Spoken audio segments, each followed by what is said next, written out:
anos você tem? 55. Que lindo! Toca aqui, somos 50 a mais. Achei que você tinha menos, engraçado. Não, tenho 55. Que ótimo, eu tenho 52. Bem vividos, super bem. Que legal. E aí, como que você chegou aqui na cerveja? Nossa, isso é uma história um pouco comprida. Já estou quase 16 anos, mais de 16 anos nessa história. Eu sou jornalista, né? E eu trabalhava na Rádio CBN na época. E a gente recebia convites de todos os tipos para eventos e tal. E aí, um belo dia da mulher, por coincidência, a gente está na casa de quem fez esse convite para mim.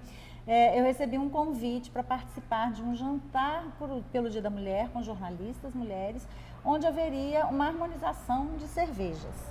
Eu nem tomava cerveja, não gostava tanto assim, mas eu achei aquilo tão curioso, vamos lá, vou conhecer. No antigo restaurante House, que não existe mais, que é do mesmo grupo aqui, do Albanos, né?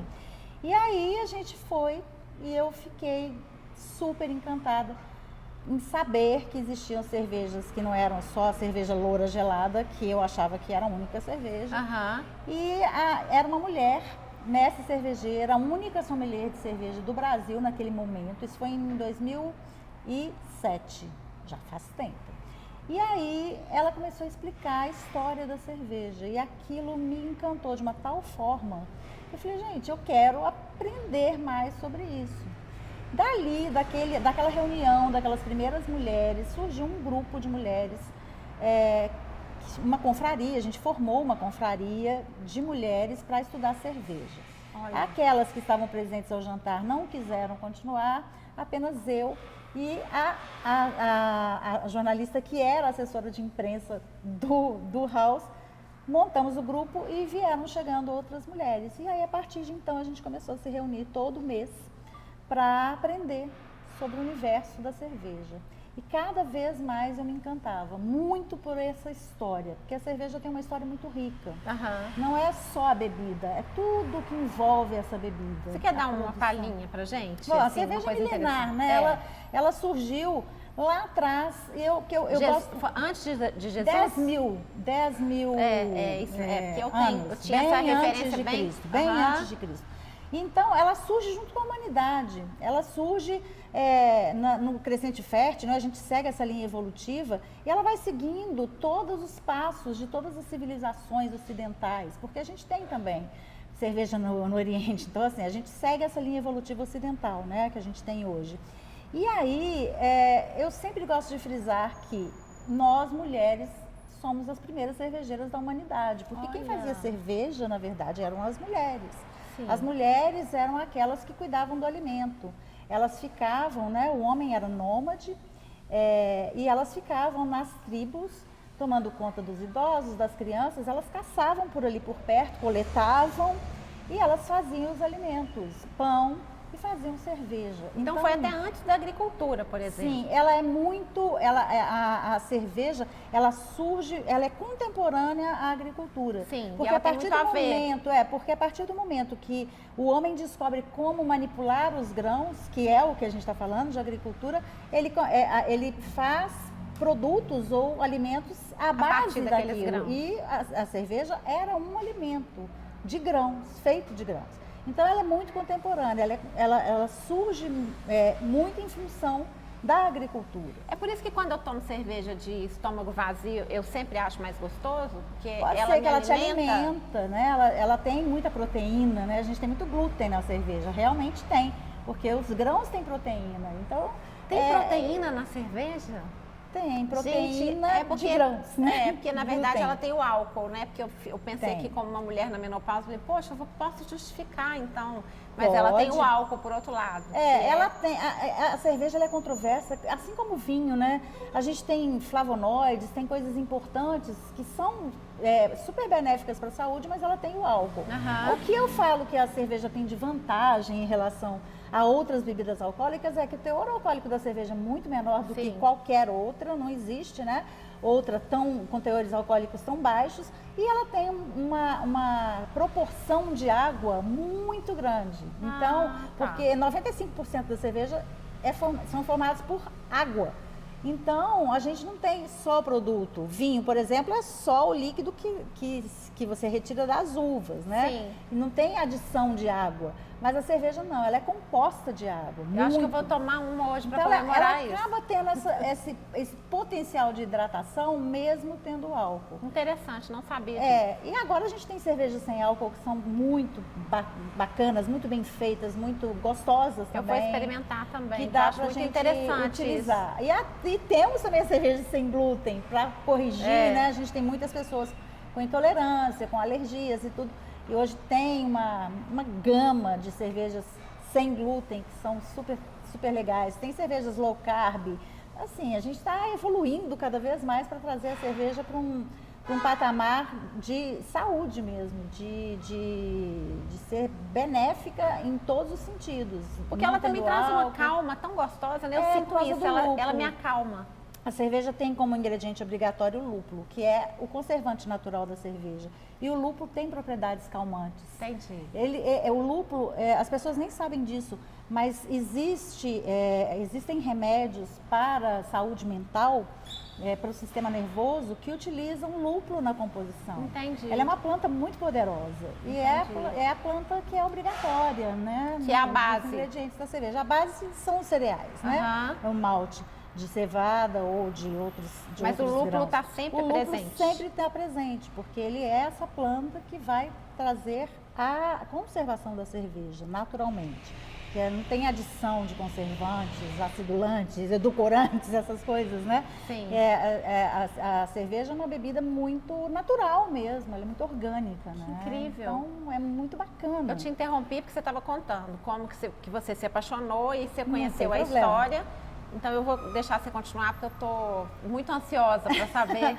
Então, aí a gente começou a estudar essa história e eu comecei a conhecer as pessoas. Em 2007, a gente tinha um mercado muito iniciante ainda aqui em Minas em relação à cerveja artesanal. A gente tinha 4 cervejarias profissionais, né, comerciais, que eram a Vals, a Baker, a Krug, que foi a primeira. Sim. E a Falck, que tinha acabado de ser lançada. A Falck é de 2005, então ela era bem novinha no mercado. E um grupo de umas 40 pessoas que faziam cervejas em casa. Então eu comecei a me inserir nesse grupo, queria conhecer mais. Então eu fui procurar as pessoas que podiam me ensinar mais sobre aquilo. E foi aí que eu conheci o Marco Falcone, que era o dono da Falck, que é uma personalidade que a gente tem em Minas, né, no mercado cervejeiro, no Brasil inteiro. Ele é uma pessoa muito respeitada, porque ele foi das pessoas que mais fizeram essa cultura aflorar, e ele era um verdadeiro divulgador dessa cultura. E ele me procurou e falou, você é jornalista, você trabalha numa rádio que só tem notícias, lá tem gente falando de vinho e não tem ninguém falando de cerveja. Por que você não vai fazer, por que você não faz um programa de cerveja?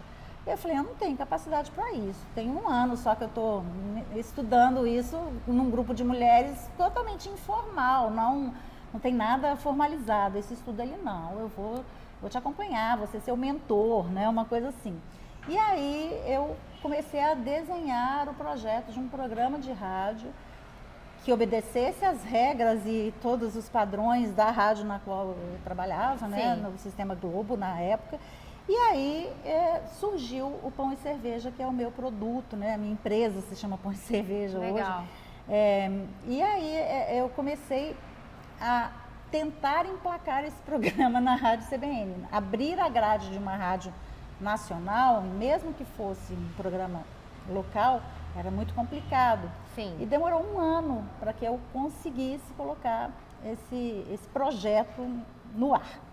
Então, aí eu passei 2008 inteiro nessa empreitada de conseguir colocar. E você estudava e também experimentava cervejas? Sim, a gente, na confraria, a gente estudava sabores. Ou você estava muito mais interessada em estudar? Não, os sabores eram surpreendentes, porque eu achava que cerveja era uma única coisa. Aquela cerveja amarelinha, Antártica Brahma, que a gente toma. Só que aí, assim, a primeira cerveja que essa mestre cervejeira que veio fazer o jantar, onde eu participei pela primeira vez, me serviu, era uma cerveja francesa, eu nunca me esqueci. Essa cerveja chama Genuine. E aí ela serviu essa cerveja, era uma cerveja de guarda, escura, muito densa. E eu tomei aquilo, eu falei, nossa, eu devo estar muito louca. Pirei, né? Eu falei, eu tô sentindo um gosto de jabuticaba nessa cerveja. Aí ela falou assim, não, você não está equivocada, não é que ela tenha jabuticaba. Mas o processo de fermentação dessa cerveja leva a um processo de esterificação, que é são compostos criados pela levedura, e acaba trazendo essas notas de parecida. Frutas vermelhas, que pode ser interpretado como groselha, como framboesa, e você tem essa memória, né, de jabuticaba, que é aqui a gente tem. Ou seja, contato. você já tinha um paladar muito bom, porque Sempre isso não tive, é para qualquer um. Sempre tive, sempre gostei de cozinha, sempre gostei de cozinhar, sempre gostei muito de perfumes, de ficar tentando adivinhar as notas, então eu sempre gostei muito disso. Mas era uma coisa muito empírica. E aí eu fiquei assim, não é possível, cara, que tem cerveja com gosto de jabuticaba. E aí aquilo foi me encantando também. Aí é lógico, eu queria conhecer tudo, né? E cada vez que a gente se reunia nessa confraria, tinha um maître ele já morreu, tadinho. Ele era o responsável por tomar conta do que ia ser servido pra gente no house. A gente sempre se reunia no house, onde foi o início de tudo. E onde tinha a maior carta de cerveja de Belo Horizonte na época. Sim. E aí eram cervejas importadas, a gente não tinha cervejas nacionais. Era muito maravilhoso lá, né? Muito maravilhoso. Era uma casa maravilhosa. E aí ele trazia, hoje eu estou trazendo essa da Inglaterra, que não sei o quê. A gente, meu Deus, cada coisa que vinha era tão surpreendente pra gente. Nossa, eu já tô louca para fazer parte dessa confraria. E aí a gente foi estudando dessa forma. Depois de um ano nesse grupo, eu saí do grupo, não continuei, mas aí eu fui estudar sozinha. Eu fui fazer curso de como fazer cerveja. Eu falei, não, eu tenho que aprender a fazer cerveja. Quero fazer. E aprendeu? Aprendi, mas não faço. Não tenho paciência. Você gosta mais de apreciar do que de fazer? Sou muito inquieta. Eu também sou assim. A cerveja, ela exige paciência. E eu não tenho. E aí você não queria fazer? Você fez e falou, não é? Não é minha praia. Eu não tenho paciência de ficar esperando 20 dias para poder tomar a cerveja que eu fiz hoje. Então, não vai rolar. Mas, como eu sempre tive esse talento, né? Eu acho que é um dom de experimentação mesmo. Eu comecei a me aventurar muito por esse lado da análise sensorial, que é hoje que eu mais trabalho dentro da minha profissão, né? Depois eu me formei em sommelier. Hoje eu atendo 3 cervejarias, sempre fazendo análise sensorial para manter a qualidade. Padrão de qualidade. E aí, assim, eu comecei a fazer cursos disso, de análise sensorial, reconhecimento de aromas, reconhecimento de defeitos.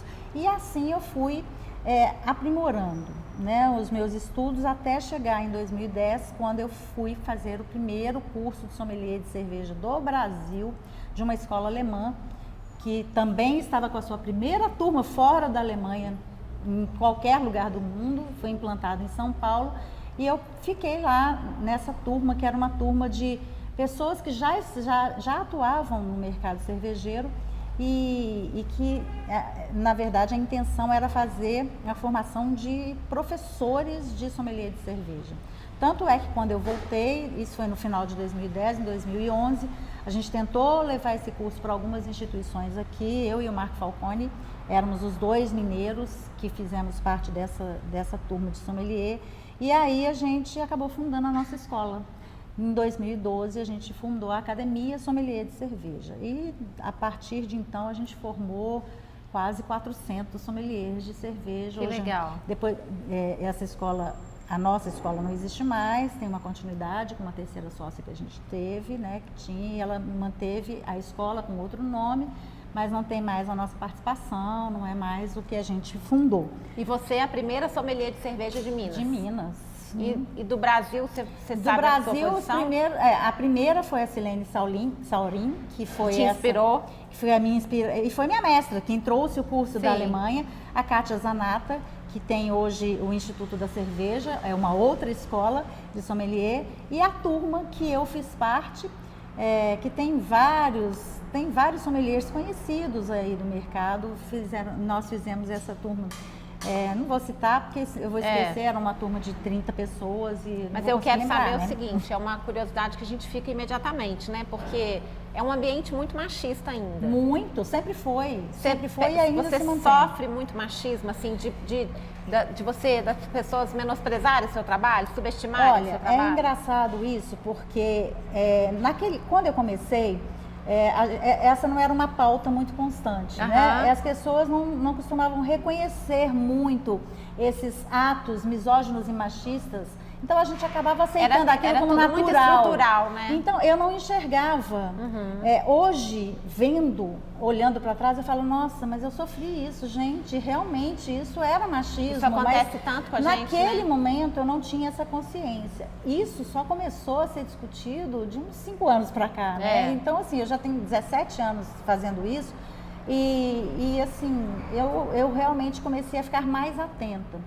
E realmente tem sim, você é preterida várias vezes, né? Na escolha, se você tiver um trabalho, por exemplo, provavelmente o homem vai ser escolhido. Na verdade eu acho que isso aí é uma coisa muito antiga, porque trazer uma sommelier de cerveja mulher é muito mais legal e mais moderno para os dias de hoje. Pois né? E a gente tem muitas hoje, a gente tem inclusive muitas mulheres em chão de fábrica, mas essas que estão em chão de fábrica, produtoras, mestres cervejeiras, elas sofrem muito mais.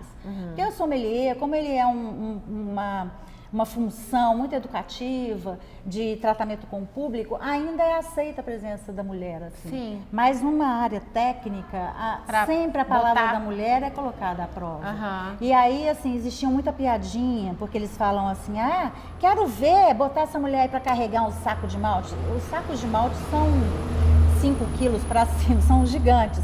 Aí eu falei, eu queria ver qualquer marmanjo, porque eu nunca fui em nenhuma fábrica de cerveja que eu tenha visto algum marmanjinho carregando saco de malte nas costas. Que palhaçada é essa de falar com mulher? Mas ela sempre essa mesma piadinha, sabe? Quero ver botar um saco de malte nas costas, sabe? Sempre colocando em dúvida o que a mulher faz. E a gente tem hoje, muitas mulheres cientistas, mulheres que estudam as leveduras, que a gente está hoje descobrindo leveduras aqui em Minas, na UFMG. Que legal. E são 2 mulheres que estão fazendo isso, sabe? E a gente tem no Sul também outras cientistas fazendo, construindo equipamentos de análise sensorial super calibrados, coisas muito modernas. E são mulheres fazendo isso. Temos mulheres fazendo cerveja em fábrica. Sim. E isso é o mais importante. Eu acho que assim, eu não sofri tanto porque sendo numa área de comunicação, tendo um programa de rádio que não existia em nenhum lugar, só existia o meu. De alguma forma Brasil. você tinha uma voz, né? Então as pessoas acabavam, é o programa da Fabiana, não tinha outros. Se tivesse programa do fulano e a da Fabiana, provavelmente do fulano teria mais sucesso. Mas foi a Fabiana que criou isso. Mas, então, eu acho que ter uma voz ajuda muito a abrir caminhos. Isso é uma coisa que a gente não pode negar. Nesse né? sentido, eu acho que eu fui voz, sim, para abrir muitos caminhos para as mulheres. Sim. Porque eu estava num momento em que elas não estavam tão presentes, nem em fábrica, nem em outro momento, em outro lugar. E eu era aceita nos grupos, porque eu fazia a comunicação daquilo, né? Eu fazia a propagação daquilo. Então eu era uma pessoa benquista, né? Era chamada para os eventos, para os concursos. E aí fui abrindo essa picada aí, né? Ainda bem, que bom. Muito que legal, eu pude fazer desbravadora. isso. Tem uma diferença conhecida, ou estudada, percebida entre o paladar feminino para a cerveja e o paladar masculino? Existe sempre essa questão, e já houve muita discussão em relação a isso, se o paladar feminino ele é diferente do paladar masculino. E hoje o que se sabe de estudos é que o paladar feminino, não para a cerveja especificamente, para tudo, ele é muito mais apurado do que o masculino. Sim. Isso por questões atávicas. Como éramos nós as responsáveis por alimentar tribos. Os nossos filhos. Exato. Então a gente tinha que ter essa acuidade de reconhecer pelo gosto, né? Se tinha alguma coisa errada no alimento, se estava deteriorado ou não. Então a gente vem desde sempre trabalhando o nosso paladar para reconhecer de nuances, né, de gostos, de sabores, a mesma coisa o olfato. Sim. Então, por isso, nós somos muito boas degustadoras de cerveja. Desculpa, pessoal, mas as sommeliers de cervejas, né? Acho que é melhor escolher uma mulher. Eu julgo cervejas no mundo todo. Eu julgo nos Estados Unidos, na América Latina. E eu vejo ainda tem muito mais juízes homens do que juízas mulheres. Temos muitas mulheres. Mas que legal que você tem o seu lugar, né? Tenho, ainda bem. E assim, olha, a mesa que tem juízas é a coisa, assim, ela é muito mais rigorosa. É mais rígida, né? Ah, com certeza. A sua vida é andar por esse país e por outros tomando cerveja? Ainda, ano passado, eu viajei tanto fazendo isso, gente, que eu falei, eu jurei que nesse ano, eu falei, não, esse ano eu vou dar uma parada, eu vou ficar mais em casa, porque foi cansativo. Eu fui Estados Unidos, aí vai para São Paulo, aí vai para o Nordeste, sabe? É puxado, né? Puxado, eu dou palestra, eu acho que viajar é legal, mas tem que ter um equilíbrio. Ainda mais depois dos 50, acho que a gente começa a sentir assim, mais quando também. você começa a viajar para trabalho, você deixa de ter muito prazer nas coisas. É verdade. Então, assim, eu comecei a perceber que eu não estava mais tomando cerveja por prazer. Estava tomando cerveja tanto por obrigação, tão profissionalmente, que eu sentava num lugar, mesmo que eu tivesse num momento de descontração, mas aí eu ficava analisando a cerveja, quase sabe? que vira um vício, essa né? cerveja está com isso, essa cerveja está com isso. E essa coisa também não é tão romântica assim, né? Não. Ai, você sai pelo mundo tomando cerveja. Não é assim. Você vai ter que estar ali, atenta. Você não pode ficar bêbada, porque senão você não vai poder avaliar.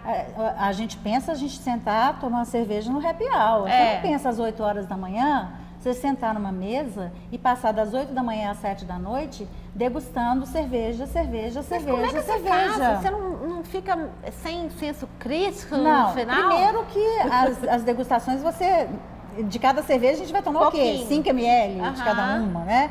A gente tem água o tempo inteiro. Entendi. A gente tem pão para limpar o paladar. Como se fosse o café ali para você. E tem os pequenos. Aí a gente para o almoço e continua a tarde toda.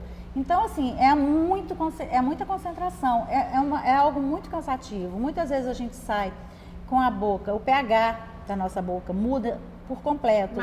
Fica cheio de aftas, muitas vezes. Imagino. Porque a gente está imaginando você tomar cerveja boa, cerveja que você escolheu tomar. E você não está imaginando que tem cervejas que estão com muitos problemas. Entendi. E a cerveja, que eles falam que é uma bebida viva, ela é fruto de fermentação, levedura é um ser vivo. Então, muitas vezes acontecem compostos ali, né? São formados compostos que não são bem-vindos na cerveja. Às vezes o intestino sente, né? E aí, isso tudo, sabe, você está ingerindo aquilo. Tem que ter um certo equilíbrio para você se recuperar entre uma degustação tem que ter muita e outra. técnica. Então, assim, as pessoas, elas não se embebedam durante o concurso, porque elas têm muita técnica, elas estão concentradas, elas estão alimentadas, elas estão tomando água e o tempo inteiro ali. Mas você tem que escrever fichas grandes. E é muito cansativo, realmente é cansativo. Quando as pessoas falam assim, você não quer um assistente? Eu falo assim, eu queria. Se eu pudesse delegar, faz aí, olha aí, depois eu ia lá e preenchia os meus laudos, mas eu não posso. É a coisa que eu tenho que perceber e tenho que fazer isso tudo. Gente, a gente vai encerrar esse bloco, a gente vai continuar falando um pouco mais. Eu tenho muitas perguntas, eu sei que não vai dar tempo. Eu quero saber um pouco das diferenças entre uma cerveja e outra. Se tem algumas que as mulheres gostam mais, porque eu já tenho as minhas desconfianças. Então, até lá!